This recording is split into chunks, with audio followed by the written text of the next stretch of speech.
Therapy Flow community. We're happy to be back. Welcome in, guys, for another Wednesday Facebook Live, YouTube Live. Yeah, yeah, it goes a little bit of everywhere. It's Yeah. fine. We're talking about a topic near and dear to Attilio and mine heart for a lot of reasons, but paid ads. What is it with them, and really, what are some of the top 10 things that we really feel like it's super helpful for you to know as you sort of dive headfirst in this perspective. If you're already running paid ads right now, a couple of the tips, number probably 7, 8, 9, 10, right? Those ones are going to be even really helpful for you to kind of think through and keep track of. So definitely watch this, process all the way through, because whether you're trying to launch for the first time, some of our considerations there, you're already running them. We've spent hundreds of thousands of dollars in, very recent history, like this year, through different lenses, on paid ads specifically on behalf for in and through ourselves. So we're going to talk about some of the juicy things that we learn and we go through just by doing this ourselves all day, every day in a couple different capacities. And the first thing that, I was talking to a couple counselors today, which sparked this topic specifically, but was thinking through sort of like target audience. To get even more granular, it's sort of asking the question, how do I get my ads to show up for the people that I want? And if you've never run paid ads before, you've never done that process, right? There's actually a couple great ways that you can get your ads to show up in front of the people you want them to show up. So we'll park here for a second and talk about that. Tilio, go for it. I might get this started with um, like Facebook, Yeah. Google. Like these are massive platforms. There's millions and millions of users on these platforms. And in some ways, you don't necessarily have to like target them directly, although there's oftentimes like targeting options in these platforms. Oftentimes, just saying the right things actually does the right kind of targeting for you. So I'll split this out a little bit contextual for Facebook. For Facebook, there's a lot of interest and behavior and demographic targeting. However, if you just run an ad that specifically says, I'm looking for people who are experiencing problems with sleep, the people who are experiencing problems with sleep are going to be the ones who respond to your ad.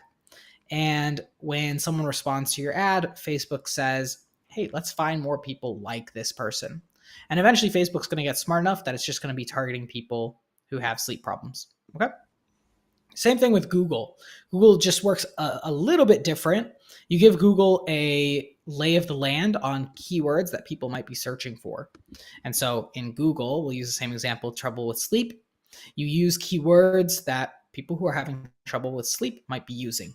Okay. And these keywords might be research based keywords. They might be service provider based keywords, like who is someone who can help me with sleep, right? Versus I'm having trouble sleeping. How do I get better sleep? Right. So Google gives you keywords, but they both optimize for the objective you tell them to optimize for. And in some ways, there's oftentimes so many people on the platforms that it's almost difficult to not actually like land in front of the right person. Yeah. To flavor this, I was doing a little bit of searching as Attilio was talking. There's 3 billion active users on Facebook. There's 2.4 billion users on Instagram. And there are, where was the number? 3.5 billion searches in Google on a daily basis. So just kind of lay the groundwork of answering the question, are the people there that I need to get in front of? Yes. And that's why we love those platforms. And that kind of adjacently extends into YouTube, owned by Google, and some of the other things here of, if done correctly, you can target your audience. You can target moms with trauma, right? If you really feel like it, you can target, parents with 3 kids. And all of these platforms provide some specific mechanisms that can help you target by income, by zip code, by person type, by process type, by life event type, right? So don't let these platforms scare you away, because they're like, oh, only old people use Facebook, or man, no one Googles for services anymore. That isn't true anymore, and that's just kind of the rumor mill around paid ads, I guess. I might add one extra caveat to that, guys. There is a such thing as serving a too small of a niche.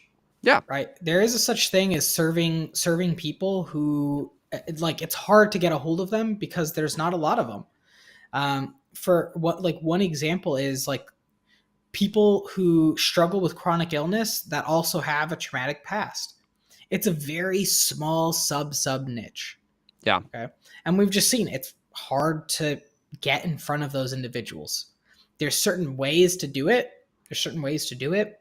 However, it's really, really tough because it's such a small segment of a small segment. Yeah. So keep that in mind. It's not necessarily hard to target them on the platforms, but you might actually just be serving a small population, and you need to keep that in mind when you're going through your ads and your marketing, etc. Yeah.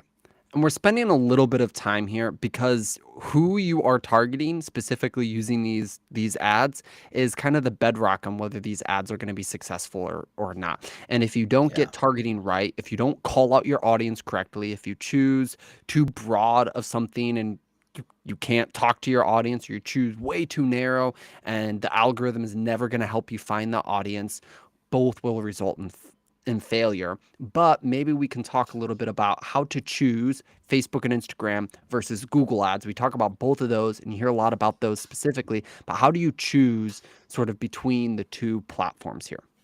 For me, it's all about context. Facebook gives you the opportunity to go out to people. Google, you have to wait for people to come to you. Yeah. And in some ways, there's pros and cons to both. They can both be massively successful, whether you're solo, whether you're a group, whether you're cash or insurance. And so, honestly, the biggest decision comes down to what problems are you okay with having. And so for Facebook, the problems that you have to deal with are you have to create media, right? You have to make pictures, you have to make hooks. So you have to think about ways to talk to your audience in a way that maybe makes them want to stick around and learn a little bit more about you. Yeah. Facebook also is really, really receptive for offers, super receptive to making offers to your audience. So, can you make an offer? Have you ever made an offer before? Asking questions like that are really important for Facebook. And so on the other end of the spectrum for Google, we have to wait for people to search. And so are people searching for the thing that we're selling? Or do we have to put it in front of them in a way that Facebook allows us to do? Yeah. So are people searching? And then the questions for Google become less about how's your ad performing, but maybe more about how's your website performing, because people have Yeah. to go to your website for Google. And so if you hate working on your website, Google ads probably aren't the way to go. Definitely. And that's one of the biggest things that I'd say is if you have a website that's great, you're really proud of, looks fantastic, is already organically converting ideal clients, that might be a great indication that Google Ads will be super performative for you if built correctly. If your website is trash and does you no favors and has hours, weeks, months of work needed on it, and you're looking for inquiries sooner rather than later, you can bypass needing a website, build an entire direct response ad in Facebook and Instagram, and have people fill out the full form just like they would on your website directly in those platforms. It's one of the best ads that we run for our own businesses and have run for years with therapists and counselors. So that could be a great option for you as some of those considerations. Yeah. And as we think about this, high quality images is probably point, big number three, specifically if you're doing Facebook and Instagram. And there's two types of high quality images that I'd say that you should be thinking through or having. There are what I would call stop the scroll images, so to speak, which is something that's specifically designed to grab the attention as someone is scrolling through Facebook and Instagram. And that doesn't necessarily mean like it's pretty or aesthetic. One of our best performing ads is like an angry cat that says, "Hey, therapists and counselors." Like, it stops the scroll. I've seen some of our therapist ads that we've helped them put together, and like, I recently saw one like there's like a pug with his tongue sticking out on like a computer, right? And then it draws the attention to the copy and the other things. It's kind of like a high quality but stop the scroll ad. And then there's the second version of high quality, which is maybe what you'd think of, which is like aesthetic, good quality, like a really crisp headshot of the counselor or of your building, or like a really well put together graphic. But Attilio, maybe you can speak into this. Sometimes we find that that second category almost doesn't perform as well because it's too aesthetic or it's too much of an ad, or whatever. Yeah, it marketing's kind of silly, guys. Um, You can't the take yourself too seriously. yeah, can't take yourself too seriously, and also I think the things that we want to work or the things that we think would work oftentimes just don't, like blanket don't. Yeah, And so I think we have to remind ourselves it's never about us. It's always about our clients. And what do they want? What do they want to see? What's going to get their attention? What's going to stop them just long enough to give them a second to consider you and what you've got going on. And I think this is kind of important. Just this is like we're talking about pictures and images. I mean, this is not just advertising, but this transcends advertising, right? You yeah, guys use pictures for your Psych Today profiles. You use videos even for those types of things. And so when we're talking about like crisp, good quality media, you can tell the difference between a Super Bowl ad and an ad your nephew made, right? And yeah, so what ad, what media is going to invoke enough of a, oh wow, this person took a minute to make this thing, and I'm going to sit down and take a look at it. yeah. I'd also say medium quality at medium quality images that you have created or have been taken of you or your atmosphere versus high quality stock images that appear on your website or in your ads or some of those things.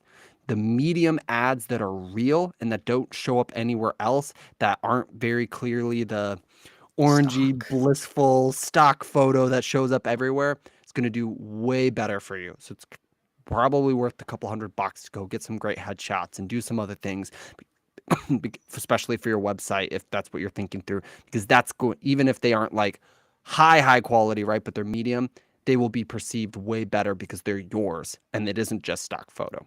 That's probably a Yeah. personal opinion on a number of different fronts, but I mean, we've seen the selfie video, we've seen the selfie just quick headshot performing better than stock photos all day. yeah. So um, just keep it in mind. Yeah. But that kind of goes to, point number 4 for us is not just the quality of the images, but the quality of the copy. And this is something that we work on so much when we're helping our counselors in our program craft new marketing for themselves, which is how are they talking to their ideal client? And how they talk to their ideal client is how their ideal client talks to themselves. So it's not how you actually talk to their ideal client. It's what are the words, the languages, the problems, the issues that the ideal client has and how they describe them. Your client is your hero. Is a good way to put it. Your client is the one that needs to be spoken to, solved, and met right where they're at. And you just happen to be a part of that process when you're putting together your marketing. And so when you're writing your Google ad and specifically your copy on your website, your Facebook and Instagram ad, like it needs to be through their language. And, we recently did a great interview with Michael just, 2 weeks ago on creating better content that talks to your ideal client. So maybe, check that out if you're looking for some resources on that. Yeah, copy is one of those things. It's a little bit fickle, right? You have to make a lot of changes to it, and we anticipate making a lot of changes to copy. And it's also one of those things that because you can leverage elements like curiosity, like reader's curiosity, reader's imagination, reader's anticipation of something that maybe you haven't directly said. Copy is kind of one of those things that sometimes revealing more is important. Sometimes Yeah. revealing less can get you better results. And so being willing to try things, being willing to um, be creative and test and listen and get feedback and apply the feedback. Copy is something that benefits greatly from those elements in your business building process. Yeah. Agreed. So while your media, like your pictures and your videos, your media it's really important to grab attention right away. Your copy has so many angles that it could take or that it could not take, that I think you just have to be open and willing to try more rather than try less. Yeah. Let's talk about ad budget as kind of what you should know. Number five here. So for ad budget, what about Google? Someone who is spending money on ads, and we'll put this into two parts. Someone who's spending money on Google for the first time, and then someone who is trying to scale Google up, like sort of what's the minimum and then what's the maximum. Google, I don't like starting for less than about $20 a day just because it's so expensive to get the results that you want as a therapist. Yeah. Um, so Google's a little bit pricier. You have to just, the barrier to start is just a little bit higher. Yeah. And then Facebook, you could start a little bit lower. I mean, the minimum is $1 a day, but usually because we see leads coming in um, at 10, 15, $20, how quick do you want to get your first lead? How quick do you want to start getting data? How quickly do you want to start making improvements? And Yeah. so all valid questions to ask yourself, but I would get started about $10 a day for Facebook. Yeah, definitely. What about maximum? We're scaling up our ad spend. We are trying, maybe the ads are working a little bit. It was at $20 a day. It's working a little bit. How fast and how much can I pump into these ads before I don't get the result anymore or I start losing momentum? Yeah. So to scale, there's kind of an unspoken rule for scaling up ad spends that you really only want to scale up about 12% of the budget per day. So increase 12% per day is like the safe way to scale up your ad spend. And that's where the systems don't quite like break or Yeah. try adding you into a different auction for different budgets and stuff like that. So scale slower than faster. Don't just go in and like triple your budget in one day. Yeah, the platforms kind of break when you do Yeah. that. It's like wonky what happens. Like you'd almost be better off like launching a new campaign. Mhm. It's specifically in Facebook and Instagram. I'd speak to at the new ad budget Yeah. if you're going to put that much more money behind it than trying to like change the budget in the actual campaign itself. Yeah. The other things I would look at too is if you are scaling up, do you have a good enough proof of concept to scale up? So your proof of concept is you're getting strangers and you're turning them into new clients and you've got all the steps in between there. Have you done it, 20, 50 Yeah. times, or have you just done it one time? Yeah. So have enough data behind it before you do the thing. And then as far as maximums, it's kind of an interesting question because it just depends really on your niche size, the maximum market that you're uh, able to serve. And Yeah. so right now we have 7-figure practices that are running like $70 a day on some of the platforms. And we have 7-figure practices that are running like $20 a day. So it depends on your needs. It depends on what the market maximum will support, and it depends on your offer. It depends on who you can work with. So there's a lot of factors to it. I don't know if there's necessarily a max. Um, Grow as big as you want to grow and as big as you can grow through the Yeah. platform. And I'd say, a lot of counselors don't want to run their ads themselves. So this kind of gets into point six of if you're running ads or you're wanting to run ads for the first time, relevant for everyone here. A lot of people have a love-hate relationship with either needing to have to do ads or wanting to do ads and some of those things. But it doesn't matter whether you run the ads or someone else runs the ads. This next thing that you need to know is a non-negotiable if you ever want long-term success for your ads, and that is how to understand and track the metrics that are coming from your ads. You have to track to some measurable degree in quality, even if someone else is running ads for you. Otherwise, you will never know whether the ads are performing and whether they're worth the money or not. And specifically, they'll always feel like they're not worth the money unless you know what we're looking for and if we're tracking them, unless you're just having such outrageous success that you're like, I spent $100 and got 20 new clients, which has happened before in recent history with some of our clients in our program. But those are the outliers, not the rule. Yeah, I'd say as soon as you launch marketing, if you don't want it to just be gambling, like you're just testing the water with something, you have to track. So Yeah. stop gambling, start marketing. To start marketing, you have to track, and that means as soon as you launch the marketing channel, to turn it into a complete system, you have to start from the top. How am I getting the traffic? How am I getting opt-ins? How am I tracking the opt-ins? How am I getting feedback, and how is that informing the top of my process again? Yeah. That's a full system. Yeah. And so if you're doing a full system, it will self improve. It doesn't self improve, but you can go in and improve it, so that way it's always improving rather Yeah. than not knowing what's going on. Today I walked a practice owner through she was like, "Hey, I just kind of feel like my ads aren't working and they aren't going well, and like I even upped my budget and I just don't know if I got the result that I wanted from that." I'm like, "Great. Let's just look at the numbers." Like I love ads more than a lot of other marketing sources because we can just cut through the noise of like I feel or I whatever. It's like, let's just look at the numbers, see if it's working. It's like, okay, we got 34 leads in the last month. It's like, okay, 34 people reached out to your ad. That's awesome. Let's skip all the other numbers and just ask how many direct consults did we get? I think she got 6 or 7 consults, and then how many booked the first session? Well, 4 people booked the first session. It's like, okay, and then we could ask ourselves, are we happy with those numbers?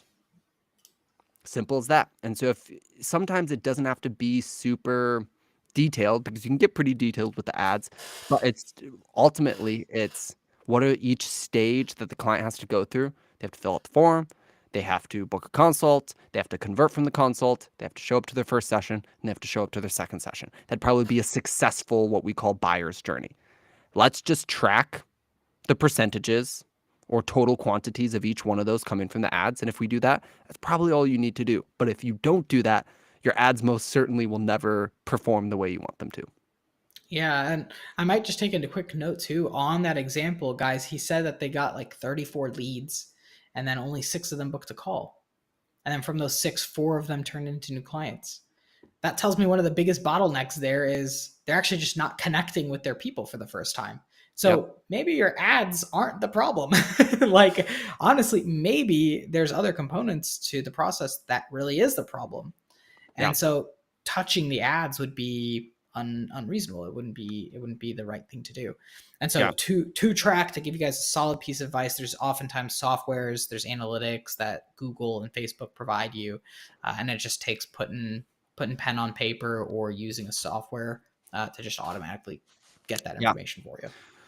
We're hauling on time a little bit here, but we've got a couple more to hit. I think it's a natural lead in to just talk about follow up with your leads. Follow up with the people that reach out. It sounds like an obvious thing, but we just talked about it, and that's why I brought up that example. Is the things you need to know about paid ads is they are not like, and this is maybe point 6 and point 7. Follow up with your leads because or and they're not like your other listing site platforms. They're not referrals. What we mean by that is it's not someone who heard about you from their sister who had a good result from you and referred you. It's not a doctor referral saying, here's a list of 3 providers I recommend, call them each and sign up with one. They're inquiries, they're leads, they're kind of cold, but that doesn't mean they don't want to do business with you. And the solution to this is to have consistent and more engaging follow up touches, phone calls, text, emails, outreaches than what you're used to having to take with a lot of your referrals. Yeah, I think one of the massive benefit to working with leads versus referrals is that they are way more controllable. Right? You can go into the marketplace, offer your services, and generate leads. Referrals are something that you have to put a lot of things in place for. Maybe you have to have the right relationships. Maybe the person has to be willing and able enough to educate themselves on you and your program and what you do. And we've just found that that's such a small segment of the amount of people that are out there that you're leaving a lot of money on the table by Yeah. not just generating leads for yourself. Every business in the world, every business in the world, every industry in the world generates leads for themselves. Right. And referrals is something that every business wants, but it's not something that every business gets or gets consistently. Yeah. And And so okay. I was just going to conclude that point with, if you want a consistent business, if you want to grow larger than where you're at, don't stop doing the referral partner activities that you're doing. Don't stop doing that stuff. Just add in additional sources, which is typically lead Yeah. sources, right? And if you're already running ads and they're already working for you, or you get to the point where you run ads and they start to work for you, the next thing that you can do or you should know that really takes these ads to the next level is start what we call nurturing the leads beyond your direct phone call. And what that just means is they're now added to a list. And maybe you do email marketing, or maybe you do like retargeting ads, which means just the people who previously saw your ad and opted in get served with more ads. Or maybe you develop what's called a lead magnet and you give that out for free or for low cost for other people's. You enrich the options for someone to start to build trust and relationship with you on a consistent basis after they opt into your ad, to increase the likelihood that they'll want to work for you. And this is really helpful and important if you're trying to be a high paid cash pay therapy practice, because you have to develop more trust if you want someone to spend multiple hundreds or thousands of dollars a month with you. Yeah. I think this is an interesting one to bring in social media on, because um, so many clinicians, one, they don't know if they should do social media or not. Yeah. Is it necessary? Do I need to do it? What's the deal with social? And I'm here to tell you that social media is sort of broken out into 5 stages for us, and the first 2 stages are 100% related to lead nurturing rather than client generation. Yeah. And you have to reach a certain size of posting, a certain size of distribution before you should actually expect to generate leads and new clients from social media. Yeah. And so where I think a lot of clinicians get it wrong, or private practices get it wrong, is they're expecting clients in the first couple stages of social media, considering most businesses don't even get to stages 3 and 4, when really they should be focusing on nurturing their leads in the first few stages of social media. And then beyond that, the other segment to nurturing comes down to what videos, how are you following up, what emails, do you have an email list? Are you creating this repository where people can go to learn more about you and grow alongside you? We've had Yeah. people on our list that stay on our list for months For before they years. reach out, or years before they even reach out, and then they end up becoming a client because they had just seen enough of our stuff. Yep. We have two last things to get through quickly here. The one is fast. The other is slightly longer. Other things to know about paid ads. Uh, you don't have to do paid ads. After this whole conversation, there are other ways to market yourself. We're a big proponent of them because of speed, because of process. But you could do SEO, right? You could do massive listing strategy. You could go all in on social, right? You could do any of the other things we talk about to market your practice other than paid ads. So that's an option. And then lastly, number 10, the 10th thing you should know about paid ads is you can do it yourself. And sometimes it will require you to get some new knowledge, to learn some new processes. But the skills you learn in developing paid ads, man, how do I set up a tracking system to track my marketing data? Man, how do I write ad copy? Man, how do I procure, whether I make it myself or I hire someone to has to make it, a decent image that performs in the marketplace? There's all of these skills that you will have to learn to make paid ads successful that are actually really important and will directly translate your ability to do that in a bunch of other parts of your marketing and your business.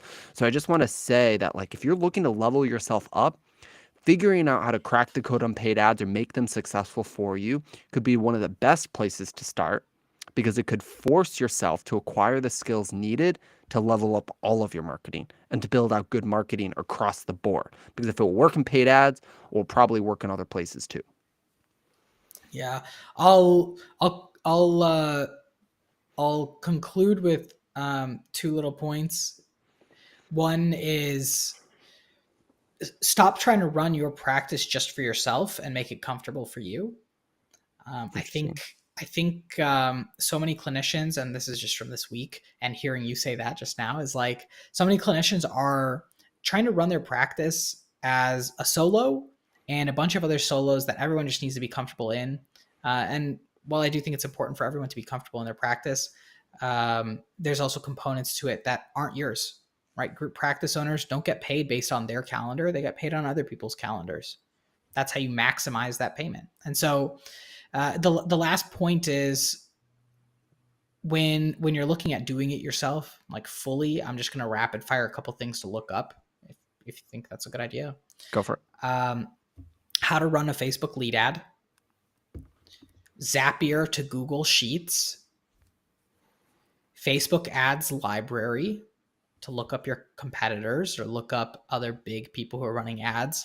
Cough, cough, check out BetterHelp, Cerebral, and some of those other big dogs that are VC funded that spend hundreds of millions of dollars on ads. So take a look at your competition. Take a look at how to set up and run Facebook lead ads. You don't even need a website for it. And then look up Zapier to Google Sheets. It automatically pulls data, automatically pulls your leads from Facebook into Google Sheets. So that way you've got a way to track and check everything out and follow up with your people. Yeah. After that, get scrappy and get after it. Yep. I'd also say that just as a random resource drop, and maybe I'll lead this in the comment, is we have how to set up Google Ads for therapists, like a step-by-step guide that's in the form of a blog post on our full website. And I've actually known several people recently that just followed all of the steps in that guide and started to get results from their ad just by kind of following those simple steps. Boom. Love that. So I'll drop that in the comments if you're like, hey, I'm looking for more Google Ads structural help. Like, there's a pretty nuts and bolts guide that we have put together on our website that I'll drop the link for in the resource section wherever you're watching this. Awesome. Love it, guys. Hope you learned something. We will see you all next